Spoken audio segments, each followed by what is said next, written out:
तो 24 की तैयारी कौन किस पर भारी, आप कह सकते हैं किसका पलड़ा भारी। क्या कांग्रेस में जान फूंक पाएंगे खड़गे, उत्तराखंड कांग्रेस में? क्योंकि खड़गे की रैली को ऐतिहासिक बनाने के लिए उत्तराखंड कांग्रेसी जी जान लड़ा रहे। वहीं बीजेपी का अपना प्लान, मिशन अयोध्या, अयोध्या दर्शन। वैसे कांग्रेस आलाकमान के सामने सबसे बड़ी दिक्कत संगठन को एकजुट कर पाने की है। वैसे मल्लिकार्जुन खड़गे 28 जनवरी को देहरादून में रैली करने जा रहे हैं और उसका मेगा प्लान बीजेपी और कांग्रेस तैयार कर रही है और बीजेपी वार कर रही है। जहां तमाम कार्यकर्ता इस रैली को ऐतिहासिक बनाने में जुटे हुए हैं, तो वहीं दूसरी तरफ कांग्रेस ने जिलों के प्रभारियों को नियुक्त कर दिया है। रैली को लेकर कुमारी शैलजा, जो कि प्रदेश प्रभारी हैं उत्तराखंड कांग्रेस की, वो भी इसे ऐतिहासिक बनाने का दावा कर रही है। लेकिन कांग्रेस का प्लान क्या है? क्या 5 लोकसभा सीटों के लिए उसकी तैयारी है? आज इसी पर चर्चा करेंगे। हमारे साथ जुड़ेंगे तमाम मेहमान, लेकिन पहले इस रिपोर्ट पर गौर फरमाएं। उत्तराखंड में लोकसभा चुनाव का रण चुनाव से पहले ही दिलचस्प हो रहा है। भाजपा ने जहां पीएम मोदी की पिथौरागढ़ में हुई जनसभा से चुनावी शंखनाद कर दिया है, तो वहीं कांग्रेस भी देहरादून में पार्टी के राष्ट्रीय अध्यक्ष मल्लिकार्जुन खड़गे की जनसभा कराकर जनता को बताना चाहती है कि विपक्ष उनके साथ है और जनता की आवाज बनने का कार्य शुरू कर चुका है। आपको बता दें कि कांग्रेस पार्टी के कार्यकर्ता राष्ट्रीय अध्यक्ष के इस दौरे से चुनाव के लिए अपनी कमर कस चुके हैं। कांग्रेस के राष्ट्रीय अध्यक्ष मल्लिकार्जुन खड़गे 28 जनवरी को देहरादून आ रहे हैं। उससे पहले 27 जनवरी को पार्टी की स्क्रीनिंग कमेटी देहरादून पहुंचेगी और 26 जनवरी को पार्टी की चुनाव कमेटी देहरादून में मौजूद रहेगी। ऐसे में पार्टी का हर कार्यकर्ता गदगद है और बीजेपी को जवाब देने के लिए बाहें चढ़ा रहा है। वैसे तो अब दोनों ही सियासी दल चुनावी तैयारी के लिए एक बराबर नजर आ रहे हैं। देश इस समय खतरे में है, देश की सीमाएं खतरे में है। एक ऐसी सरकार इस समय काबिज है जो हिंदू मुसलमान के नैरेटिव के साथ चुनाव में जाना चाहती है। भाई को भाई से लड़ा रही, धर्म के नाम पे दंगे हो रहे हैं, किसानों 700 किसान मरते हैं, 5 किसान मंत्री पुत्र अपनी गाड़ी से कुचलता है, मणिपुर में सैकड़ों बहनों को निर्वस्त्र करके घुमाया और मारा जाता है, लेकिन सरकार को फर्क नहीं पड़ता। बहुत गंभीर खतरा है। घर घर में बच्चे बेरोजगार हैं, दिन प्रतिदिन महंगाई बढ़ रही है, सीमाएं कमजोर, फौज कमजोर हो रही है अग्निवीर योजना से, और ये संभावित जो खतरे हैं आने वाले भविष्य में भारत को, उसको लेकर हम सबकी चिंता है और हम चाहते हैं हम सब मिलकर इससे मुकाबला करें, और उसी के लिए ये बैठक है। देखिए, अभी आपने कुछ दिन पहले आगाज देखा, कांग्रेस के बहुत सारे नेता, चाहे चक्रोता हो, चाहे देहरादून हो, चाहे उत्तरकाशी हो, विभिन्न जिलों से जो है कांग्रेस के भारी मात्रा में नेता भाजपा में ज्वाइन कर रहे हैं। और सबको पता है कांग्रेस एक डूबता जहाज है और डूबते जहाज में कोई रहना नहीं चाहता। कांग्रेस ने हमेशा सनातन का विरोध किया, कांग्रेस विकास विरोधी रही, कांग्रेस भ्रष्टाचार में लिप्त रही। तो कांग्रेस के जो अच्छे लोग हैं, जो वहाँ घुटन महसूस कर रहे हैं, तो सब जानते हैं कि अगर देश की तरक्की करनी है, अगर देश को विकसित राष्ट्र बनाना है, तो निश्चित तौर पर भाजपा के साथ जुड़ना पड़ेगा। जिस प्रकार माननीय प्रधानमंत्री जी, हमारे युवा मुख्यमंत्री पुष्कर सिंह धामी जी लगातार जो है प्रदेश को आगे बढ़ाने में, देश को आगे बढ़ाने में काम कर रहे हैं, तो हर कोई इस विकास की जो है गंगा में अपनी भागीदारी सुनिश्चित करना चाहता है। और अभी तो ये केवल आगाज है, आने वाले समय पर अंजाम देखिएगा। बड़े बड़े चेहरा कांग्रेस के भाजपा में आने के लिए आतुर हैं और हमसे लगातार संपर्क में हैं। सही समय पर जो है उनकी भी ज्वाइनिंग कराई जाएगी। उत्तराखंड में चुनावी मुकाबला भले ही बीजेपी कांग्रेस के बीच नजर आता हो, लेकिन चुनावी रणनीति में अभी तक बीजेपी 20 तो कांग्रेस 19 नजर आती है। कांग्रेस के राष्ट्रीय नेताओं के इस दौरे के बाद इतना हो सकता है कि मुकाबला अब 21-21 का हो जाए, लेकिन आखिरी फैसला जनता जनार्दन का है कि किसे वोट करती है। इंडिया वॉइस के लिए देहरादून से अभय कैंतुरा की रिपोर्ट।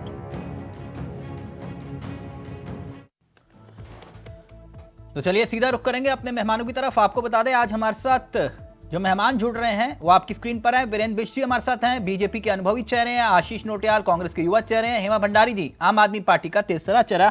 आप तीनों का बहुत बहुत स्वागत है। सबसे पहले आशीष नोटियाल जी, मसला आपके घर का है तो शुरुआत आपसे ही करेंगे। खड़गे जी के आने के बाद क्या बदलेगा उत्तराखंड कांग्रेस में? देखिए, निश्चित ही खड़गे जी हमारे उत्तराखंड आ रहे हैं और निश्चित हमारा मनोबल बढ़ता है जब कोई हमारा नेतृत्व से कोई आता है। और बड़े हमसे ज्यादा परेशान तो भाजपा वाले हर डिबेट में हमें नजर आते थे जब वो पूछते थे कि आपके नेतृत्व में कोई नहीं आ रहा है, कोई नहीं आ रहा है। तो आज हमारे अध्यक्ष जी का दौरा फिक्स हुआ है और भाजपा की बौखलाहट देखें।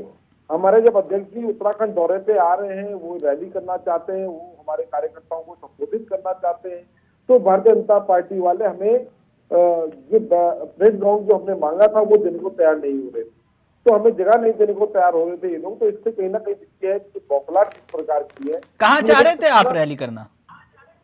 देखिए, परेड ग्राउंड में हमारा ये अधिवेशन का बन रहा था परेड ग्राउंड में। तो किसने मना किया आपको? और डीएम साहिबा ने मना किया। डीएम साहब ने कहा कलेक्टर के पास चले गया, कलेक्टर के पास से शासन को पूछने के लिए चले गया, नेताओं से बात होगी, वो चाहेंगे तो देंगे जगह, नहीं देंगे तो आपको जगह नहीं मिली रैली करने की? हमारे निश्चित 28 तारीख को हमारा ये होना है अधिवेशन और अभी तक तो सूचना के हिसाब से अभी तक नहीं मिली है जगह। अच्छा, रैली की जगह नहीं मिली। अच्छा, बदलेगा क्या? जो राहुल गांधी नहीं कर पाए वो खड़गे जी कैसे कर पाएंगे? मेरी बात समझ रहे हैं आप? इसमें बदलना क्या है? एक आदमी से पार्टी नहीं चलती है। पार्टी सारे बूथ स्तर तक के जो हमारे नेता हैं, बूथ स्तर तक के जो हमारे कार्यकर्ता हैं, उन सबसे मिलकर पार्टी चलती है। ठीक है, खड़गे जी आ रहे हैं, वो दिशा निर्देश देंगे किस तरह 2024 की हम लोगों को तैयारी करनी है और पार्टी का पूरा संगठन उस हिसाब से तैयारी। नहीं, मतलब बदलेगा कुछ नहीं, आप भी मान रहे हैं? तो इसे बदलने वाली कोई ऐसी चीज नहीं होती। बदला गया, पार्टी तो वैसे ही अपने आप में मजबूत है। और नहीं, एक होता है ना आशीष जी, जैसे वो हरियाणा में पश्चिमी उत्तर प्रदेश में जाते हो आप, तो वो ट्रक के पीछे लिखा होता है ये गड्डी तो यूं ही चलेगी। मेरी बात समझ रहे हैं ना? ये गड्डी तो यूं ही चलेगी। तो आप वही कह रहे हो ना कि ये गड्डी तो यूं ही चलेगी चाहे कोई भी आ जाए। ऐसा कुछ नहीं है हमारे सिर्फ। अरे मुझे लगा ऐसा महसूस हुआ, आपने कहा कुछ बदलेगा नहीं। ठीक, वीरेंद्र जी ये कह रहे हैं कि भाई आप लोग आपके नेता आते हैं तो पलक पावड़े बिछाए, रेड कारपेट बिछा देते हैं आप, हैं जॉली ग्रांट एयरपोर्ट से लेकर पूरा। लेकिन इनके नेता आ रहे, कह रहे हैं आप जगह भी नहीं दे रहे हैं, परमिशन भी नहीं दे रहे हैं। बताइए, रैली करनी है एक अदद, वो भी नहीं करने दे रहे आप लोग। जी, उत्तराखंड देवभूमि है, यहाँ हर किसी का स्वागत अभिनंदन है। जहां तक ये आरोप लगा रहे हैं नोटियाल जी, ये आरोप जो है बहुत गलत आरोप है। डीएम साहिबा ने स्पष्ट कहा है कि आपको कहां पर ग्राउंड चाहिए और आपको ग्राउंड मिलेगा। ग्राउंड 2 भागों में परेड ग्राउंड को जो है विभाजित किया गया है। उनका स्पष्ट निर्देश हो गया अधिकारियों को कि कांग्रेस पार्टी ने जो आवेदन किया ग्राउंड के लिए प्रशासन का काम, इसमें पार्टियां कहीं इन्वॉल्व नहीं होती है। लेकिन इन्होंने भाजपा को इन्वॉल्व किया है तो इनका किया है। और प्रश्न है आ रहे हैं पार्टी के राष्ट्रीय नेता हैं, हमें से कोई फर्क नहीं पड़ता है और प्रशासन की शासन की जिम्मेदारी है सुरक्षा करना। कोई उनको दिक्कत हो यहाँ नहीं समझ रहे हैं आप? खड़गे जी आ रहे हैं, वो कह रहे हैं कि खड़गे जी आ रहे हैं, हमारे मतलब नेता आ रहे हैं। जी। तो ये कांग्रेस के लिए कुछ खास है? लगता है आपको कुछ बदलेगा? देखिए, अभी तक कुछ बदला नहीं है। अभी तक जो चुनाव हुए हैं आपने देखे हैं कि 3 राज्यों में जहाँ इनकी सरकारें थी वहाँ इनका सफाया हो गया है और कहीं कुछ होने वाला नहीं है। दिख भी रहा है कांग्रेस तो सड़क पर है, सड़क पर ही रहने वाली है। इनको पार्टी है तो पार्टी को अपनी एक्टिविटीज करनी है। अब चुनाव के समय इनको एक्टिविटीज नजर आती है। आप देखते हैं कि 5 साल से देश के लोकसभा चुनाव के समय। वीरेंद्र जी, ऐसा नहीं लग रहा कि आप लोग ज्यादा ओवर कॉन्फिडेंट हो रहे हैं उत्तराखंड के मामले में?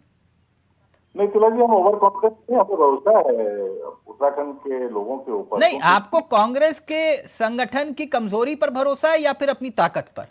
हमें अपनी ताकत पर भरोसा है, अपनी लोकप्रियता पर भरोसा है, अपना 1 to 1 जो हम कर रहे हैं, संपर्क और संवाद कर रहे हैं। जो तो यानी आप ये कह रहे हैं खड़गे जी के आने से कुछ नहीं बदलेगा कांग्रेस में? कुछ नहीं बदलेगा तिलक जी, आप भी यही हम भी यही हैं। आशीष जी, हमने एक लक्ष्य निर्धारित किया है। भाजपा को भरोसा है। देखिए, उन्होंने अंकिता हत्याकांड जैसा कांड कराया, बैकडोर भर्ती करी और पेपर लीक घोटाला हुआ।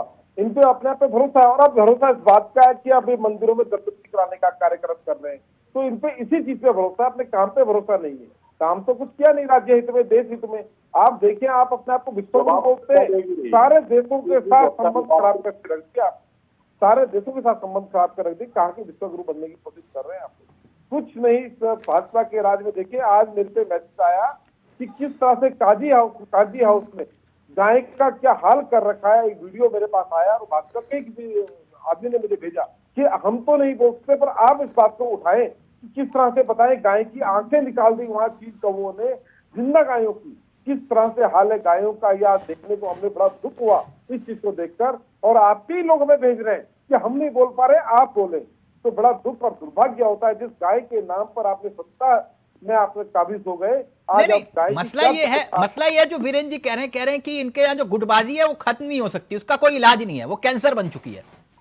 गुटबाजी कुछ नहीं होती है, ये हमारे समर्थक हैं, नेताओं के समर्थक होते हैं, गुटबाजी नहीं होती है।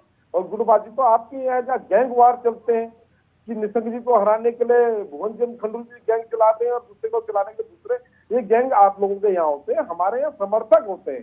ठीक है, कोई मान लीजिए हरीश रावत जी का नेता का समर्थक होता है, पर पूरी पार्टी के सब लोग पार्टी के लिए काम करते हैं। और आपके तो खुद चैंपियन जी ने भी आरोप लगाया आपके पूर्व प्रदेश अध्यक्ष पे कि किस प्रकार से आपके पूर्व प्रदेश अध्यक्ष जी ने चैंपियन जी को हराने का काम किया। तो ये तो आपके यहाँ ज्यादा चलता है। पुष्कर सिंह धामी जी के नेतृत्व में हम राज्य में जनता की सेवा कर रहे हैं। नहीं वीरेंद्र जी, वो उनके यहाँ ये लोकतंत्र है, मतलब आप समझ रहे हैं, अभिव्यक्ति की आजादी टाइप का कि भाई होता रहता है, जूतम बाजार चलती रहती है, वीडियो वायरल होते हैं वो बात अलग है। आप लोग घर के अंदर निपट लेते तो वो घर के बाहर निपट लेते, बात इतनी है। क्यों आशीष जी, है ना, यही बात कह रहे हो ना? देखिए, तो गैंग वाले लोग हैं हमारे गैंग। हाँ, आपके यहाँ तो सिर्फ जो है गाली गलौच और ये हाथापाई तक मामला सीमित रहता है, आप ये कह रहे हो। ओके ओके, भाजपा वाले हैं जो देश को तोड़ने का काम कर रहे हैं, पार्टियों को। हाँ, एक मिनट, आपके सहयोगी अलायंस पार्टनर, हाँ, हेमा जी कैसे हैं आप? तिलक जी बहुत बढ़िया है। और मैं हेमा आपको जी, पहले बहुत बता बहुत दूं, आप मुबारक। मुझसे पूछेंगे कि देखिए तिलक जी, मैं आपको पहले बता देती हूँ, संगठन नहीं बना है, फिर आप बीच में मुझे कहोगे कि पहले बताओ संगठन बना कि नहीं बना। नहीं हेमा तो जी, मैंने वो कहा आपके पहले घर का बता मामला है, देती वो हूँ। पुरानी, मैं ऐसा आप लोगों की दुखती रथ पर हाथ नहीं रखूंगा, मैं भरोसा रखिए। मैं इतना जानता हूं, आपका प्रदेश अध्यक्ष नहीं बना तो क्या हुआ, संगठन के सारे नेता छोड़कर बीजेपी में ज्वाइन करके तो क्या हुआ। इसमें कोई, मैं बार बार वो बात नहीं दोहराऊंगा कि आपके संगठन कार्यालय पर सुनने में आया कि ताला लग गया, मैं नहीं बोलूंगा ये बात, आप नहीं, विश्वास रखिए। ऐसा नहीं है, चल रहा है। नहीं, हमारा हाँ बिल्कुल, कार्यालय में ताला नहीं लगा है। हाँ बिल्कुल बिल्कुल, मैं जानता हूं इकलौता आपका ऐसा संगठन है जो ना बिना प्रदेश अध्यक्ष के चल रहा है। अच्छी बात है, होना चाहिए, एग्जाम्पल पेश करें। लेकिन हेमा जी, आपके इंडिया गठबंधन के नेता खड़गे जी आ रहे हैं, उनके स्वागत के लिए आपकी क्या तैयारी है? देखिए, निश्चित तौर पे जब भी जो भी चुनाव आता है सभी पार्टियां अपनी अपनी तैयारी करती हैं। और अभी जो आम आदमी पार्टी है वो भी इंडिया अलायंस का हिस्सा है। हाँ। और जहाँ जहाँ आम आदमी पार्टी तैयारी करेगी, जहाँ जहाँ जो भी सीट शेयरिंग होंगी, वहाँ आम आदमी पार्टी पूरी दमखम के साथ चुनाव लड़ेगी। नहीं निश्चित होना। हेमा जी, उत्तराखंड में कहाँ सीट शेयरिंग होगी? अभी बात चल रही है, उत्तराखंड में अगर कांग्रेस लड़ेगी तो कांग्रेस लड़ेगी, जहाँ हमें लड़ना होगा वहाँ हम लोग अपनी तैयारियां करेंगे। नहीं तो आप कहाँ लड़ेंगे? जहाँ जहाँ भी हमारी सीट शेयरिंग होगी, जो भी नहीं, कहाँ लड़ेंगे, मैं वही तो पूछ रहा हूँ मैडम। अब ऐसे थोड़ा ना हवा में मेरी जिद है कि भैया मैं भी लड़ूंगी, तो कहाँ लड़ोगे मैडम, वही पूछ रहा हूँ। कहाँ 5 सीटें हैं उत्तराखंड में, कहाँ लड़ोगे बताओ, एक सीट का नाम बताओ। नहीं, उत्तराखंड की बात नहीं की, अभी बात चल रही है, मैंने बोला फाइनल नहीं हुआ है। फाइनल तो हो गया ना, पंजाब में हो गया। भगवंत मान जी ने मूंछों को ताव दिया और कहा कि 80 लड़ांगे, 13 सीट आ गया। पंजाब हो गया, में सब रणनीति का हिस्सा है। दिल्ली में रणनीति का हिस्सा है। दिल्ली में संदीप दीक्षित बोले कि ये लोग धोखेबाज हैं, इनके साथ नहीं जाएंगे, हम अकेले लड़ेंगे। तय तो हो गया। आप कहाँ, ममता दीदी कह रही हैं कि हम अपना लड़ेंगे। कहा ना, वो रणनीति का हिस्सा है, ये भी एक रणनीति का हिस्सा है। ओह माय गॉड, अपनी रणनीति होती है, एक दूसरे का सर फाड़ोगे, ये भी रणनीति का हिस्सा है। बहुत गजब। वीरेंद्र जी मुस्कुरा रहे। वीरेंद्र जी, यही तो आप लोगों की ताकत है ना कि भाई ये तो आपस में बिखरे हुए हैं, तो हमसे क्या लड़ेंगे, यही बात है ना वीरेंद्र जी? नहीं, वीरेंद्र जी की मुस्कुराहट का कारण तो ये है कि भाई हम थोड़ा सा करते हैं, मीडिया हमें बहुत बड़ा बड़ा दिखाती है। हाँ, थोड़ा ज्यादा करता है, मीडिया को समेट देती है, तो इसलिए मुस्कुरा रहे हैं कि मीडिया भी अपनी एक काम करिए हेमा जी, घर से बाहर निकलकर परेड ग्राउंड से लेकर सिर्फ घंटा घर तक एक मशाल जुलूस निकाल लीजिए, फिर देखिए मीडिया दिखाती है कि नहीं दिखाती। लेकिन उसके लिए घर से बाहर निकलना पड़ेगा। मेरी बात को समझिएगा, कंबल रजाई छोड़ के घर से बाहर निकलना पड़ेगा कार्यकर्ताओं को। जो बचे हुए हैं 10 से 20 हो जाएंगे, 20 से 40, 40 से 400। कोशिश तो करिए, मेरी शुभकामनाएं। और बाकी मीडिया को कोसते रहिए, कोई दिक्कत नहीं। हाँ वीरेंद्र जी अपनी बात रखिए, फिर आशीष जी और हेमा जी आ रहा हूं आपके पास। देखिए, जहां तक इंडी गठबंधन का सवाल है, आप देख रहे हैं वो बिखर भी रहा है और एक मजबूरी का गठबंधन है। भारतीय जनता पार्टी के डर से, भय से कुछ लोगों ने मिलकर एक गठबंधन बनाने की बात कही है। वो कितना चल रहा है, कितना एक दूसरे को नीचे दिखा रहा है, ये इनको मुबारक हो। हम और हमारा जो दल है वो जमीनी स्तर पर मजबूत है। हम उत्तराखंड में अपने पूरे बूथों पर, शक्ति केंद्रों पर, मंडलों पर और जिला स्तर पर हमारे कार्यकर्ता हमेशा सक्रिय हैं। नहीं वो तो ठीक है वीरेंद्र जी, लेकिन सबसे बड़ा मुद्दा तो आपका प्रभु राम ही होंगे। मुद्दा हमारा विकास है बॉस, कैसी बात कर रहे हैं? विकास मुद्दा है। प्रभु राम हमारे श्रद्धा है, हमारे आराध्य हैं। अच्छा, तो मतलब राम के नाम पे, प्रभु राम के नाम पे वोट नहीं मांगोगे आप? विकास के नाम पर वोट मांग रहे हैं, प्रभु नाम के नाम पर कब ना वोट मांगे हमने कहा कि हम मंदिर बनाएंगे, हमने कहा हम 370 को जो है वहां पे हटाएंगे, हम पूरे भारत को हम एक भारत श्रेष्ठ। नहीं तो फिर आप सबको मंदिर दर्शन भी करवा रहे हो ना, मैं इसलिए पूछ रहा था आपसे। भाई साहब, आप भी शामिल है उसमें, आपका भी स्वागत है। भारत के उन तमाम लोगों का दर्शन करने के लिए स्वागत है कि जो जाना चाहते हैं। ये हमारा प्रयास है, बीजेपी भी इस प्रयास को करे। आम आदमी पार्टी ने भी दिल्ली से। नहीं तो आप अगर कह रहे हो तो ये आशीष जी जाना चाहें तो मेरे को कोई आपत्ति नहीं। आशीष जी क्यों नहीं चले जाते, एक बार चले जाओ। और एक मैंने वीरेंद्र जी कल भी ये बात कही थी, मैंने कहा कि एक नेता है उत्तराखंड के, उनके सपने में रामलला आते हैं। एक नेता है, उनके सपने में रामलला आते हैं, आप लोग उनको क्यों नहीं न्योता देते? और मजा आएगा ना कि वो रामलला दर्शन सामने करेंगे रामलला के। वो जाते हैं नहीं जाते, उनको न्योता तो दीजिए आप लोग। देखिए, आपका सार्थक हो जाएगा बस ले जाना। नहीं आशीष जी? तिलक जी, सरकार की बसें चालू कर रखी हैं सभी सरकारों ने, सभी राज्यों ने। अयोध्या के लिए बसें लगाई हैं, एयरपोर्ट कन्वेंटी बन गई है। जो जाना चाहे श्रद्धा से जा सकता है, स्वागत है। जो हमारी व्यवस्था से जाना चाहता है उसका भी स्वागत, अभिनंदन है। आशीष जी, कांग्रेस वीरेंद्र जी कह रहे हैं, बड़े सज्जन व्यक्ति हैं, वो कह रहे हैं हम नहीं मांगेंगे प्रभु राम के नाम पर वोट, जनता देगी, वो बात अलग है।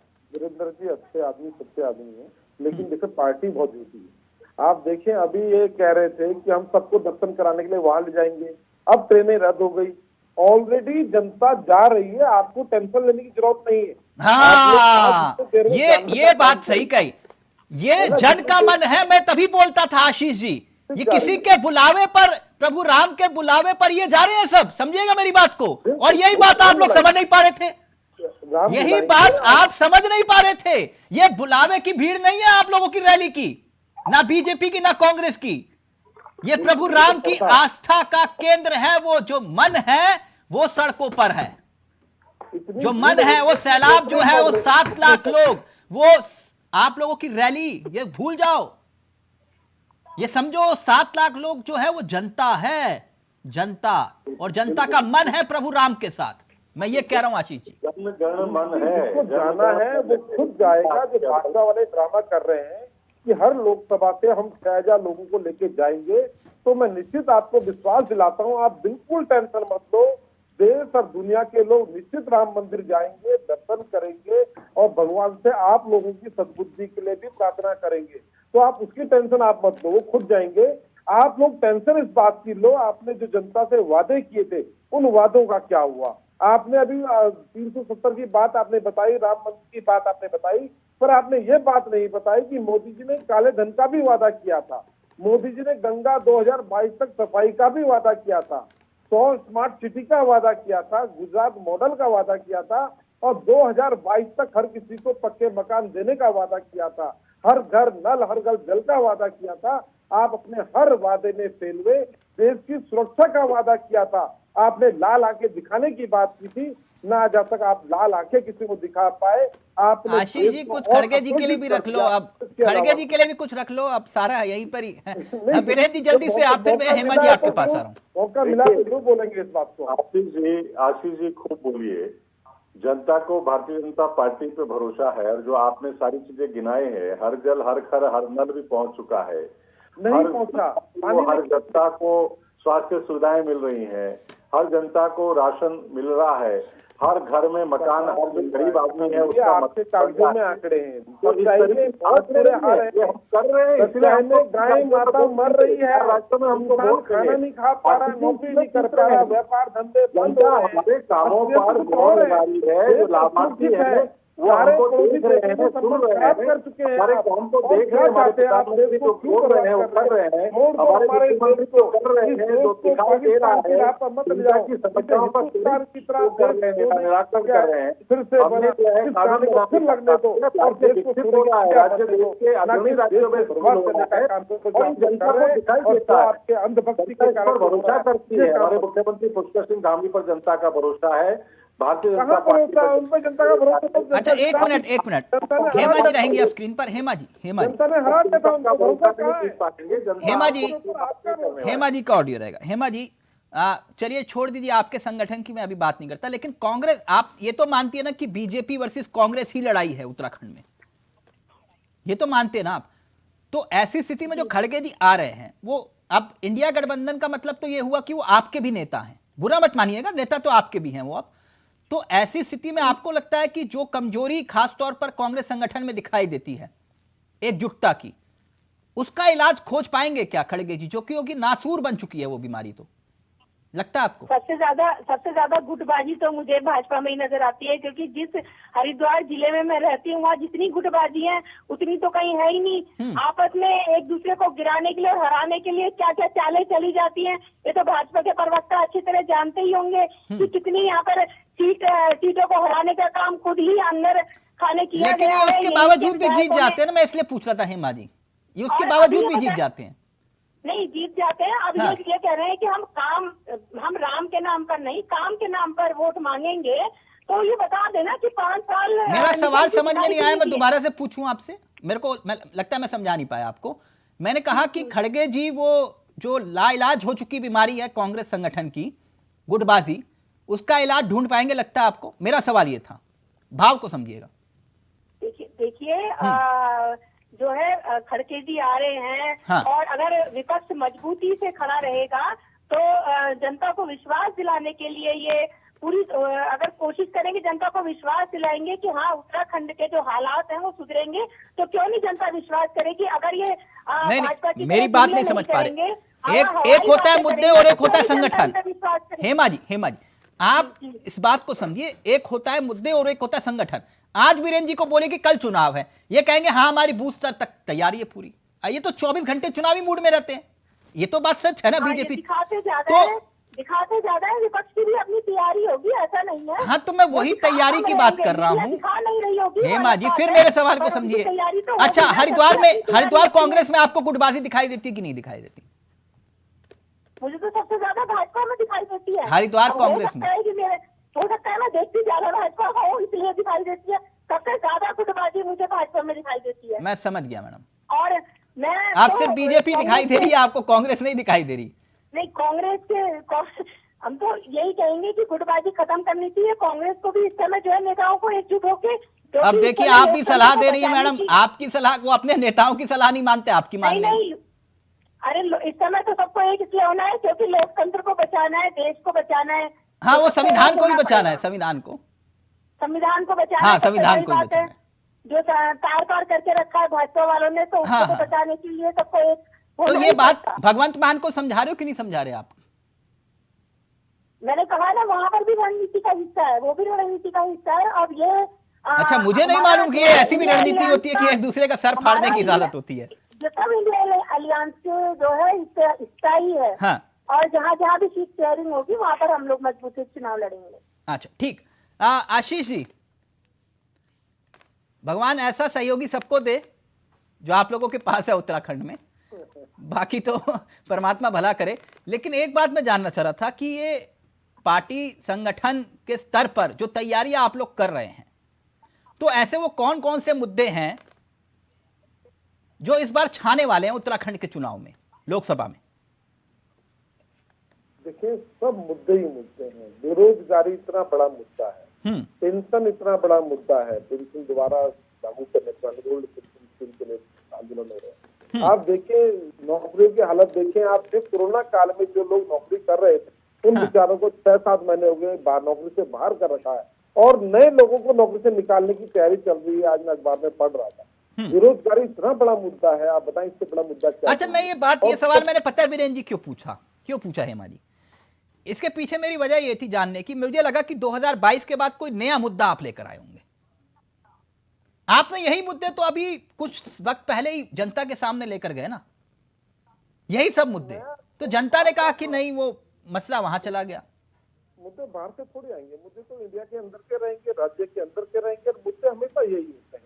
नहीं, मुद्दा यही तो जनता ने तो बता दिया कि भैया हमें तो बीजेपी चाहिए। फिर मैं ये जानना चाह रहा था। ऐसा कुछ नहीं, जनता ने बीजेपी ऐसा होता है। देखिए, चुनाव जीतना एक अलग चीज है।